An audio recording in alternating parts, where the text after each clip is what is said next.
এই পর্যায়ে বক্তব্য রাখবেন শহীদি কাফেলা বাংলাদেশ জামাত ইসলামের কিশোরগঞ্জ সদর থানার সংগ্রামী আমির, কিশোরগঞ্জ সদর থানার জননন্দিত নেতা জননেতা জনাব কারি মাওলানা নজরুল ইসলাম। জননেতা জনাব কারি মাওলানা নজরুল ইসলাম।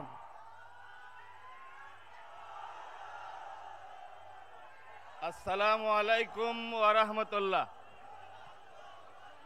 জেলা কর্মী সম্মেলনের সংগ্রামী সভাপতি মজলুম জননেতা জনাব অধ্যাপক রমজান আলী, বিশেষ অতিথিবৃন্দ,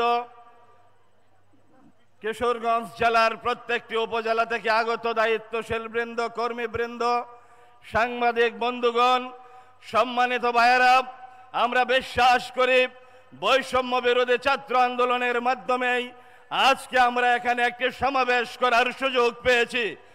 সম্মানিত ভাইয়েরা, আমরা বিশ্বাস করি যে বৈষম্য বিরোধী ছাত্র আন্দোলনের মাধ্যমে যারা শহীদ হয়েছে তাদেরকে স্মরণ না করে বাংলাদেশে সুস্থ কোনো রাজনীতি হবে না। সম্মানিত ভাইয়েরা, যারা বাংলাদেশকে ন্যায় এবং ইনসাফপূর্ণ শাসনের রঙে রঙিন করতে চান তাদেরকে শপথ নিতে হবে যে সমাজের তৃণমূল থেকে উচ্চ পর্যায়ে রন্ধ্রে রন্ধ্রে যেখানে অসৎ নেতৃত্ব আছে, বিশেষ করে কিশোরগঞ্জের অসৎ নেতৃত্বকে সরিয়ে সৎ এবং যোগ্য নেতৃত্ব প্রতিষ্ঠার জন্য আজ থেকে ময়দানে আমরা ঝাঁপিয়ে পড়ব ইনশাআল্লাহ। সম্মানিত ভাইদেরকে সম্মেলনে যোগদান করার জন্য আন্তরিক সদর উপজেলার পক্ষ থেকে, শহর শাখার পক্ষ থেকে আন্তরিক মুবারকবাদ দিয়েই আমার কথা শেষ করছি। আসসালামু আলাইকুম ওয়া রাহমাতুল্লাহ।